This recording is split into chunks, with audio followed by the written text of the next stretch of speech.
రేవంత్ సభలో మహిళల నిరసన, మహిళలను ఈడ్చుకెళ్లిన పోలీసులు.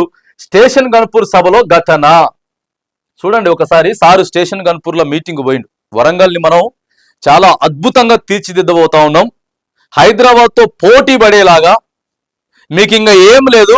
ఒక పక్క కడియం శ్రీహరి, ఒక పక్క కడియం కావ్య, వీళ్ళిద్దరే బాధ్యతలు తీసుకొని మీ వరంగల్ని స్టేషన్ గన్పూర్ని మొత్తాన్ని బాగు చేస్తారు అని చెప్పి సారు మాట్లాడినటువంటి సభలో ఇగో చూడండి. మహిళలు అడుగుతారు కదా, అడగరా అండి? బాగా చెప్తా అడుగుతారు.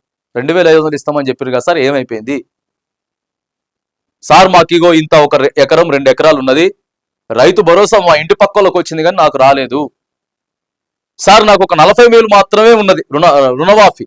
మీరు 2 లక్షల లోపు చేస్తామని చెప్పారు కదా, 2 లక్షల లోపే నేను ఉన్నాగా సార్, నాకు ఎందుకు రాలే?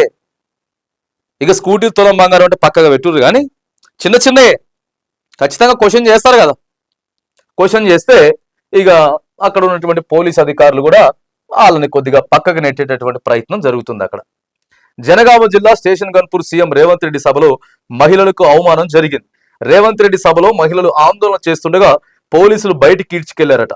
గతంలో ముఖ్యమంత్రి రేవంత్ రెడ్డి సాంస్కృతిక సారథిలో ఉద్యోగాలు ఇస్తామని హామీ ఇచ్చారని, కానీ ఆ హామీలను ఇప్పటి వరకు అమలు చేయలేదని మహిళలు ఆవేదన వ్యక్తం చేశారు. వెంటనే హామీలను అమలు చేయాలని సభలో ఫ్లెక్సీలతో వచ్చారు. ఫ్లెక్సీలు పట్టుకుని వచ్చిరట. ఫ్లెక్సీలు పట్టుకో పోలీస్ అన్నలు ఫస్ట్ ఏం చేస్తారంటే ఇలాంటి వాళ్ళు ఏడాడున్నారని చెప్పి చూస్తారు. ఫస్ట్ చూసి వాళ్ళని నూకుతారు. ఇక ఎవడైతే క్వశ్చన్ చేయడానికి లేకపోతే దరఖాస్తు పట్టుకొని నిరసన వ్యక్తం చేద్దామని చెప్పేసి ఆల్రెడీ ముందస్తు అరెస్టులు కొన్ని ఉంటాయి. వీడి దాకా రానియకుండా ముందే కొన్ని ఉంటాయి.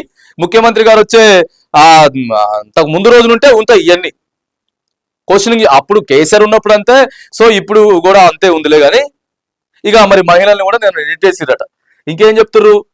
కళాకారుల నిరసన తెలిపారు. అయితే కనీసం వారి సమస్యను తెలుసుకునే ప్రయత్నం చేయకుండా అక్కడి నుంచి తరలించారు. చిన్నపిల్లలతో వచ్చామనే జాలి కూడా చూపకుండా పోలీసులు అమానుషంగా దాడి చేశారని మహిళా కళాకారులు ఆరోపించారు.